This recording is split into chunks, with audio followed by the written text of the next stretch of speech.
하나님의 말씀입니다. 아멘.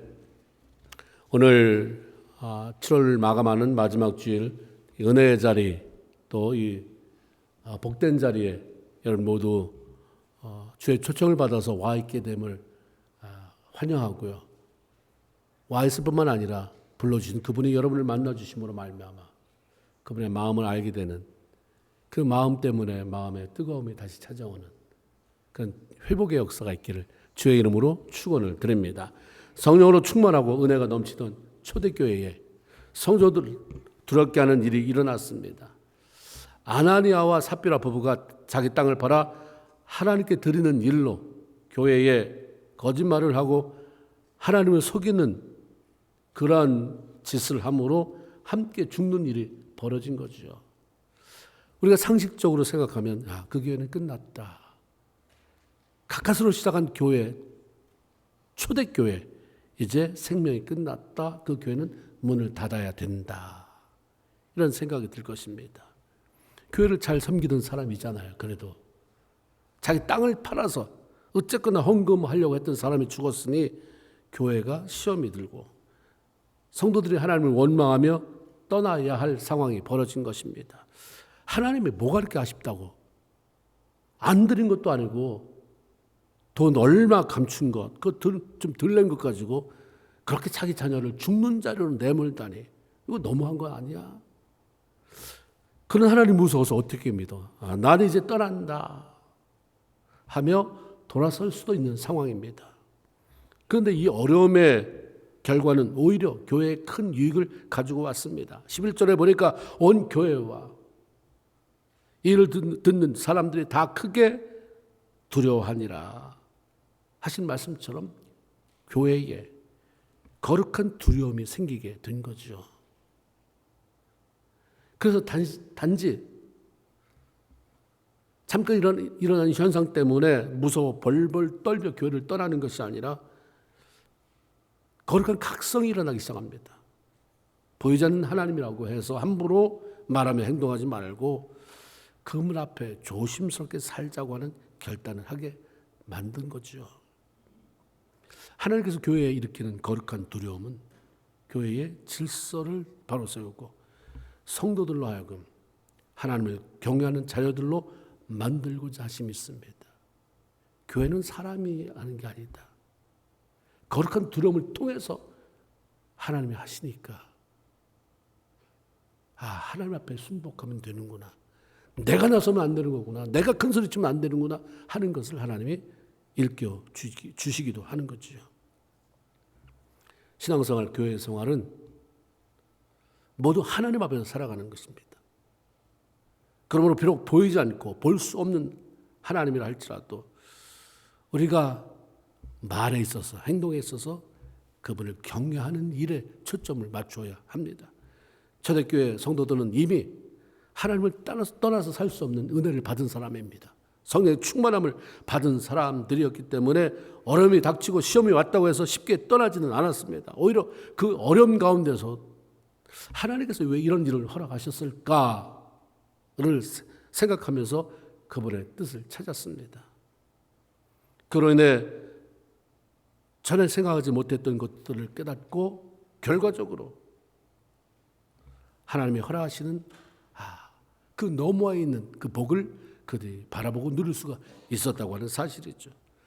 하나님을 제대로 만나고 진정으로 은혜 받은 사람들은 자신에게 어려움이나 시험이 찾아올 때 그것을 하나님 앞에서 나 자신의 믿음을 보이는 기회로 삼기도 하고 자기를 성찰하는 시간으로 삼아 유익을 얻기도 한다고 하는 사실입니다.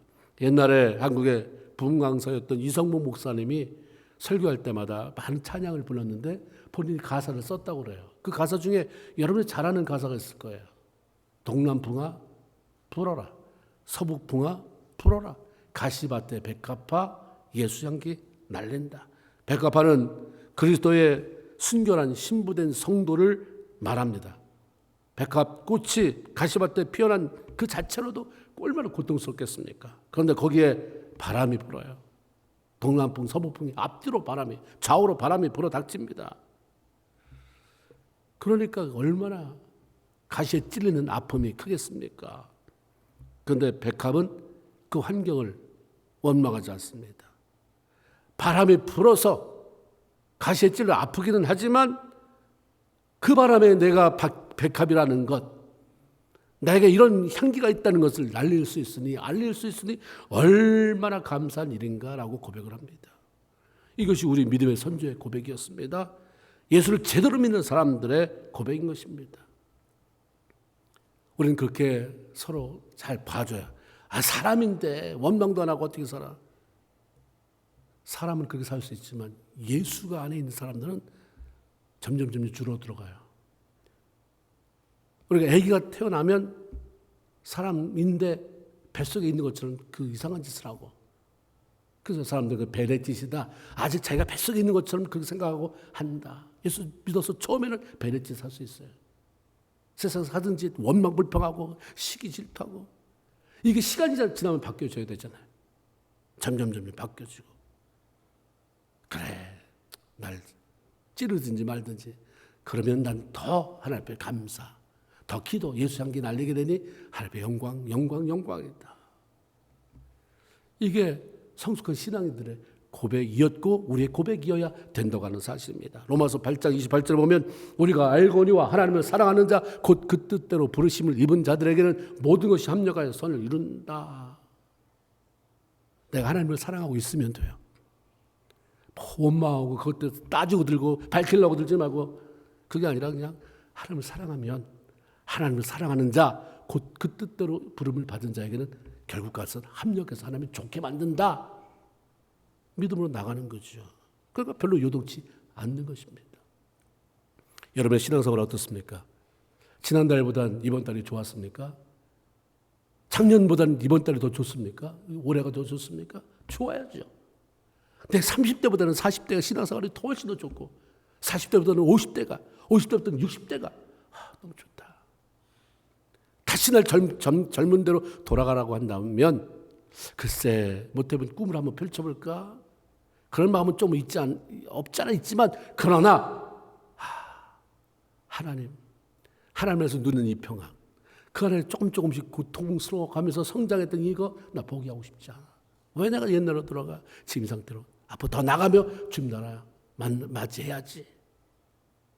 그럼 우리 내면의 그 풍성한 그런 고백이 있어야 할 것입니다. 정말 부러울 만큼 옛날 사람들은 그렇게 살았어요. 믿음의 사람들은 참 하나님을 사랑했어요. 교회에 닥쳐온 시련, 위기 이런 것들이 극복되자 하나님께서 이전과 비교할 수 없는 크고 많은 능력을 부어주셨습니다. 사도들을 통해서 표적과 기사가 일어나기 시작했고요. 병든 사람들이 치유를 받고 귀신 들린 사람들이 자유를 얻게 되었습니다. 이런 기적을 보면서 성도들이 지금도 살아계신 하나님을 만나게 되고 경험을 하게 되고 결단합니다. 하나님이 살아계시니 왜 걱정이냐? 하나님이 살아계시니 왜 내 마음대로 사냐? 말씀대로 살아야지. 그 말씀대로 따라 살다 보니까 사람들이 아는 거예요. 주변 사람들이. 너 같아서 내가 교회 안 간다가 아니라 너 같으면 나 교회 간다. 도대체 교회에서 뭘 가르치길래, 내가 교회에서 뭘 얻었기에, 뭘 만났기에 네 삶이 그렇게 달라졌느냐 칭송하죠. 막 칭찬하기 시작하더니 그 다음엔 따라오기 시작을 합니다. 그래서 교회가 어려웠는데 사람이 떠나기는커녕 14절에 남녀의 큰 무리가 믿고 주께 나오는 도다. 이런 일이 생겼어요. 어떻게 이런 일들이 가능할 수 있을까? 하나님이 살아계시고 그 살아계신 하나님이 일하시기 때문이에요. 내 삶에 어떻게 이런 일이 벌어질 수 있을까? 어떻게 이런 일들이, 내 능력 범위 벗어난 이런 일들이, 좋은 일들, 감사할 일이 생길 수 있을까? 하나님이 살아계시고 살아계신 하나님이 나와 일한다는 게 그 사실이 확신되기 시작할 때부터 그런 일은 벌어져요. 예수님이 이 땅에 계실 동안 그런 말씀을 하셨어요.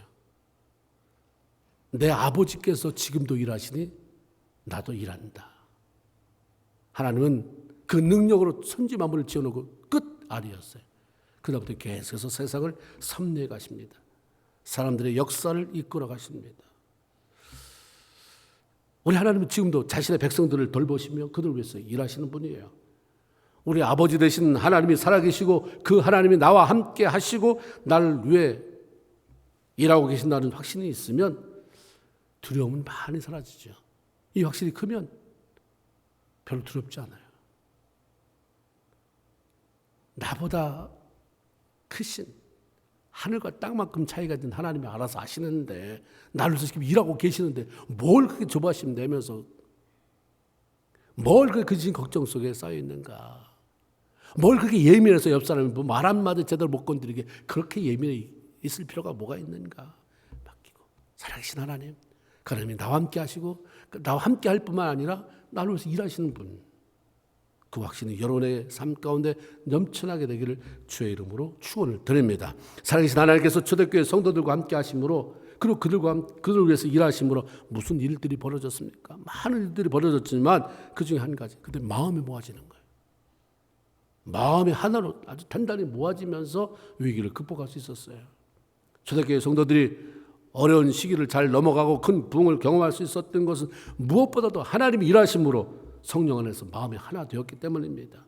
12절에 믿는 사람이 다 마음을 같이 하여라는 말씀처럼 하나님의 성도들 마음을 하나로 묶어주셨기 때문에 원망, 불평 대신에 같은 하나님을 같은 마음으로 바라보며 살 수가 있었습니다.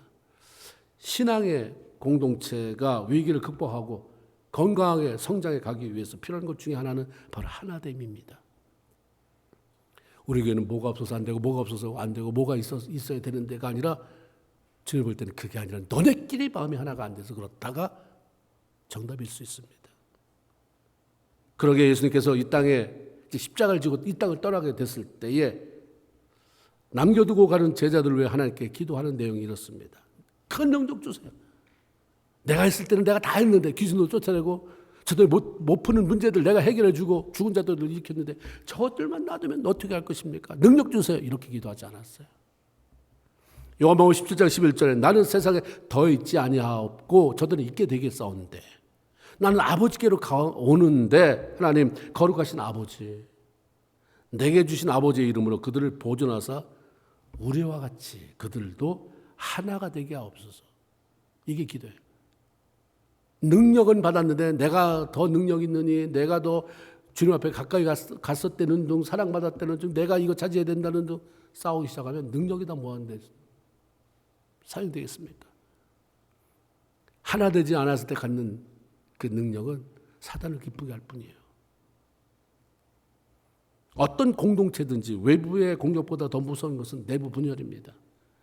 공동체를 이루는 사람들의 마음이 분열되어져서 모아지지 않고 서로를 원망하며 비방하며 뒤에서 험담하고 이간시키고 좌절시킬 때 소망이 없어져요. 그런 교회 기대할 게 없어져요.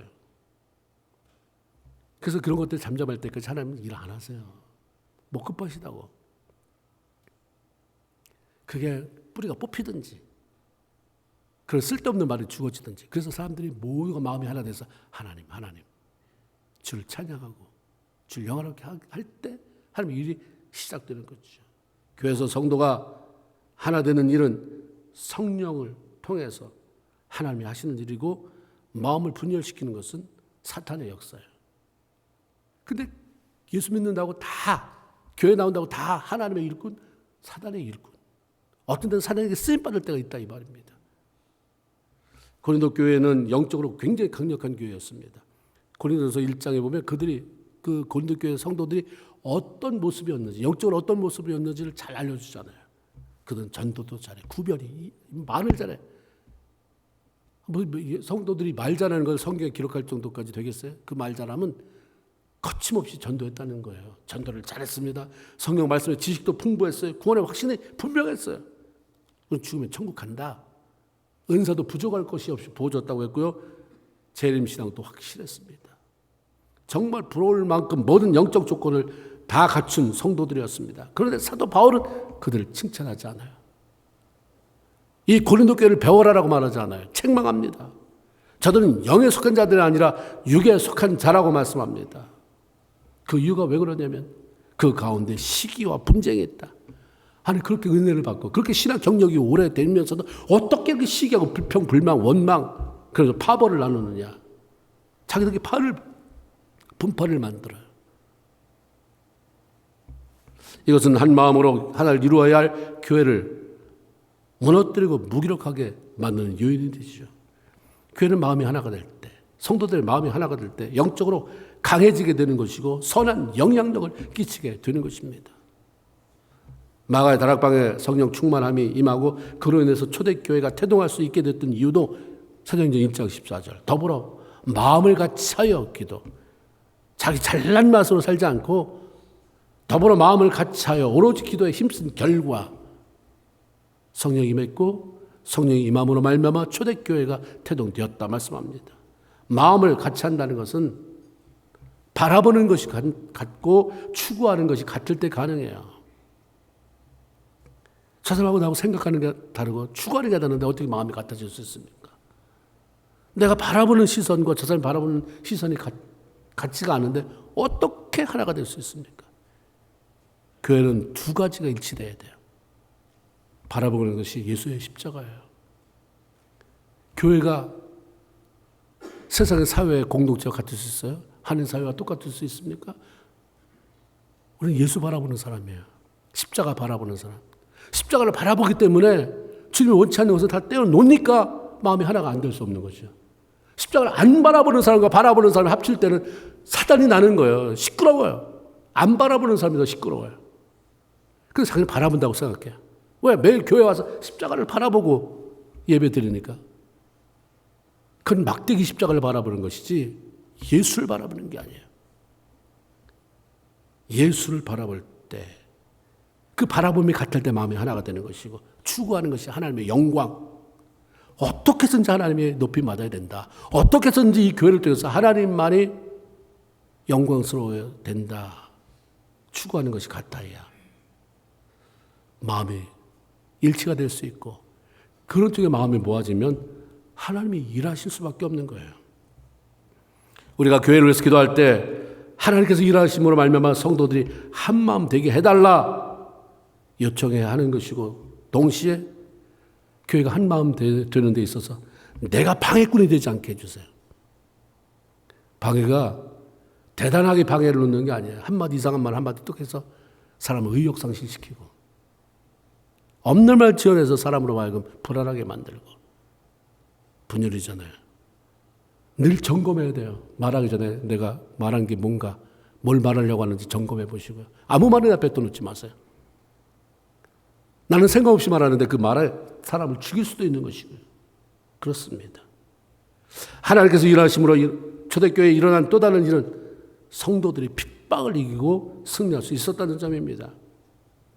사도들을 통해서 표적과 기사가 많이 일어나고 믿는 사람들이 점점 많아짐으로 교회 안에 하나님의 영광이 드러나니까 사단이 꼭 삐집고 들어오잖아요. 가만히 있지 않아요. 사단이 뿔 달고 옵니까? 반드시 사람을 잡아요. 12제자 가운데 누군가를 통해서 예수를 팔려고 하니까 잡힌 게 가룟 유다예요. 가룟 유다가 사탄입니까? 사탄이 가룟 유다를 잡은 거예요. 너무 쉽게 잡히는 사람이 있어요. 면역력이 약하면 뭐 병만 들면 쉽게 걸리는 사람도 있잖아요. 면역력이 약해요. 영적인 면역력이 약한 사람은 몸만 일이 생기면 그 사람이 꼭 걸려요. 잘 넘어가. 부정적인 얘기도 금방 잘 들어.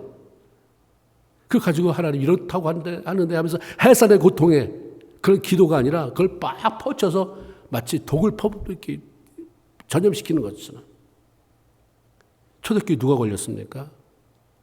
저 변두리에 있는 사람이 걸린 게 아니에요.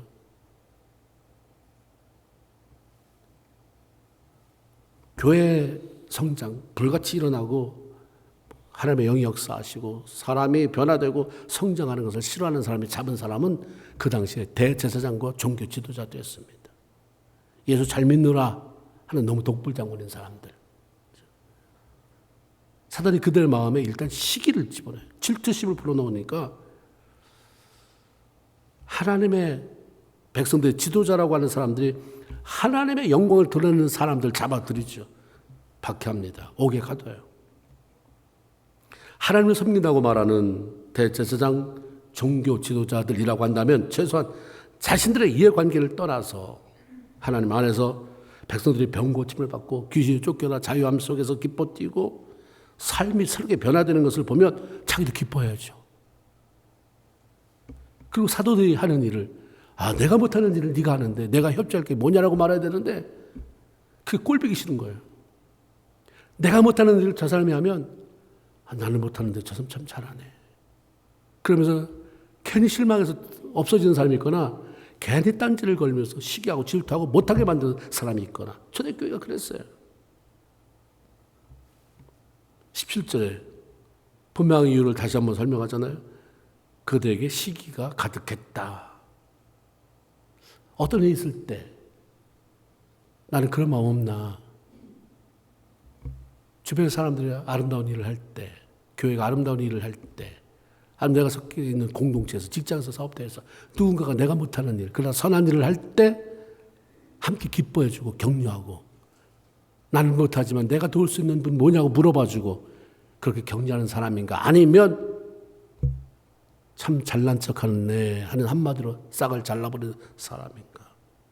시기가 가득했다고 하는 사실은 하나님이 높아지고 영광 그런 하나님이 영광 받으시는 것은 관심이 없다는 얘기예요. 내가 영광 받아야 되는데, 내가 높임을 받아야 되고, 내가 인정을 받아야 되는데 그게 안 되니까 본래적으로 그 사람이 종교 지도자라고 하는 자리에, 교회 일꾼이라고 하는 자리에 선 것은 하나님하고 상관이 없는 거예요. 사람들이 나 잘한다, 내가 좌지우지하고 이런 데 관심이 있었던 거죠. 그런데 그게 안 되잖아요. 이름도 없는 예수 믿는 사람들, 제자들이 놀라운 일을 행하고 사람들의 관심이 그리로 쏟아지게 되니까 시기가 넘쳐나게 됩니다. 그래서 하나님의 영광을 드러내야 할 사람들로 인해서 오히려 하나님의 영광이 가려지고 방해를 받게 돼요. 외적으로 드러나는 추위, 직분이 그 사람의 영적 인격을 절대로 대신 말해주지 않는다. 이 사실을 우리가 알아야 돼요. 회사의 사장이 평범한 그런 직원보다 훨씬 더 인격이 좋다. 그렇게 말할 수 없어요. 목사가 성도보다 인격이 높다. 누가 그렇게 말을 해요? 장로건설 집사가 평신도보다 훨씬 더 인격이 좋다. 그건 포지션에, 위치에 있는 거예요. 예수 안에서 갈등하고 고민하며 자기를 죽이려고 하는 훈련을 통해서 인격이 얻어지는 거예요. 예수 믿고도 한 번도 자기 자신에 대해서 고민해보고 갈등해보지 않은 사람은 인격면에서 의심해봐야 돼요. 그냥 자유롭게 살 뿐이지 내가 왜 이렇게 살까? 예수를 이렇게 믿는데도 왜 안 변하나? 왜 내가 사람들 이렇게 잘 되면 시기가 나나? 왜 욕심이 나나? 왜 용서가 안 되나? 왜 내 안에 가시가 있어서 왜 그 사랑의 언어를 충분히 할 수도 있는데 왜 이렇게 찔르나? 고민해봐야죠. 남한테 나는 이렇게 가시가 있어서 찔릅니다. 나는 못돼 먹었습니다. 말은 못할지언정 그 유익도 없지만 하나님 앞에서 하나님 왜 나는 이렇습니까? 어떻게 해야 내가 좀 변해질 수 있습니까? 이런 고민과 갈등이 있어야 돼요. 많이 고민하는 사람이 많이 성장하고 많이 달라져요. 남이 못마땅하면 안 돼요. 예수 믿으면서 못마땅한 사람이 많으면 안 돼요. 남이 못마땅하지 말고 내가 못마땅해야 돼요. 내가 못마땅해. 거룩한 불만족이 있어야 돼요. 나에 대한. 그래서 스스로를 막 너무 좌절감으로 몰아가라는 얘기가 아니라 교만하지 않고 겸손하게 하나님 나에 대한 아직도 멀었습니다. 부족합니다. 사도 바울이 그러잖아요. 내가 다 되었다함도 아니에요. 온전히 이루었다함도 아니에요. 나는 되어져가는 존재다. 계속해서 3,000층의 경험을 했는데도 내가 이랬다고 하잖아요. 어떤 사람이 그런 경험을 했다더라. 그럼 늘 자기를 죽이려고 했잖아요. 난 계속 되어져가는 존재다.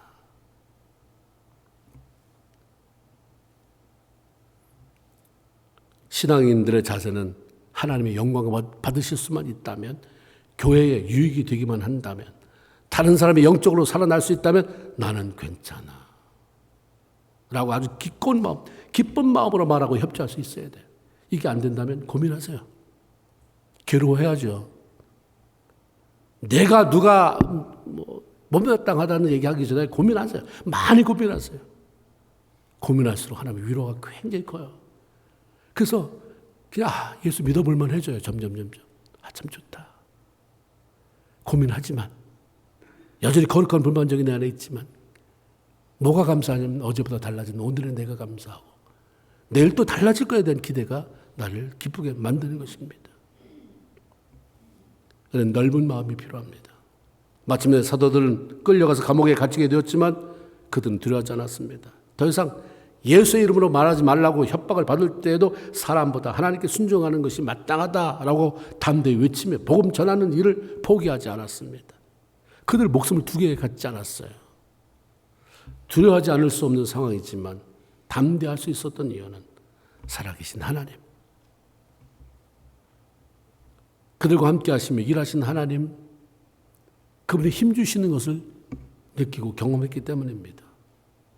하나님은 그때도 그랬고 지금도 하나님의 사랑하는 백성들을 위해서 끊임없이 일하시는 분입니다. 어떤 어려움 속에서도 나와 함께 하신 하나님, 그 살아계신 하나님이 나를 위해서 일하고 계신다. 보이지 않지만 그분은 일하고 계신다. 일한다고 성경에 말했으니까. 내가 백방으로 그렇게 애쓰고 뛰고 주일도 성수도 못하면서 그거 아니에요. 그냥 내가 주님 사랑하고 예배드리고 기도하다 보면 하나님이 앞서서 일하신다. 이 확신을 가지고 넉넉히 이기고 나가는 귀한 성도들 다 되기를 주의 이름으로 축원을 드립니다. 하나님께서 일하심으로 초대교회에 일어나는 또 다른 일은 성도들이 기적을 경험하며 그 힘으로 승리할 수 있었다고 하는 사실입니다. 종교 지도자들이 사도들을 감옥에 가두었지만 하나님은 천사를 보내서 밤중에 옥중에서 그들을 끄집어냈습니다. 그리고 그들에게 빨리 가라. 가서 성전에 서서 이 생명의 말씀을 다 백성에게 말하라. 이렇게 미션 주시면서 내보냈어요. 초대교회에 일어난 성령의 바람, 불길 멈추게 할 수 없으셨어요. 성령의 역사로 사람들이 생명을 얻고 기뻐하는 일이 방해꾼들에 의해서 멈춰지게 할 수가 없으셨습니다. 하나님의 열심이 감옥에 있는 당신의 사랑하는 백성들을 다 끄집어냈잖아요. 옥에서 풀려나온 제자들은 자신들의 복음을 전하다가 잡혀간 그 자리로 다시 가서 복음을 전하기 시작합니다. 분명히 잡았어요. 옥에 쳐넣습니다. 옥문을 든든히 채우고 사람들을 세워서 지키게 했는데 그들이 나와서 복음을 전하고 있으니 이게 얼마나 놀랄 일입니까? 사람을 시켜서 확인해 봐요. 확인해 보니까 감옥은 여전히 잠겨 있어요. 여전히 잠겨 있습니다. 지키라고 세운 사람은 여전히 지키고 있는데 사람만 풀려난 거예요. 누가 이런 일을 할 수 있겠습니까? 멍청하게 지키고 있어요. 열심히. 문 열리는 소리 안 들렸으니까. 그 휘끌휘끌 받겠죠. 참을통 그대로 있어요. 사람은 빠져나갔어요. 누가 일을 가능할 수 있겠냐 이 말이에요. 하나님께서 일하실 때만 가능해요. 이 놀라운 기적들이 사도들의 마음에 더욱 강력한 불을 타오르게 만들었습니다. 누가 하나님의 열심을 막을 수 있겠는가? 누가 하나님과 싸워서 이길 수 있겠는가? 누가 살아계신 하나님을 대적할 수 있겠는가? 여러분은 하나님을 대적하는 사람입니까? 하나님과 싸우는 사람입니까? 하나님과 함께 일하는 사람들이 있잖아요. 그러면 하나님과 함께 그 하나님의 도움을 받아가며 나를 일하시는 하나님과 함께 살아갔는데 누가 나를 대적하겠습니까? 이 확신이 최소 있어야 되잖아요. 내가 원하는 대로 하나님이 일하시지는 않는다 할지라도 그 하나님은 나를 위해서 지금도 일하신다. 살아계신 하나님은 내 편이시다. 사도 바울이 예수를 만나기 전에 사울이었을 때 얼마나 주를 박해했습니까? 그가 예수 믿는 사람을 죽이는 자료로 넘겨주기 위해서 공문을 가지고 갈 때 다메섹 도상에서 우리 주님께서 그를 만나 주셨어요. 그때 주께서 그에게 들려주신 말씀이 너무나도 인상적이에요. 사도행전 26장 14절 사울아 사울아 내가 어찌하여 나를 박해하느냐 가시체를 뒷발질하기가 내게 고생이라. 너 나 이길 수 있냐 이 말이죠. 너 하나님 못 말려. 너 하나님 감당 못해. 너 그렇게 해봐라. 나한테 뭐 피해가 하나 와? 네가 가시체를 뒷발질을 하는 것처럼 그렇게 할수록 너만 고통스러워. 누구도 하나님 이기지 못해요. 그래서 하나님과 싸우지 마세요.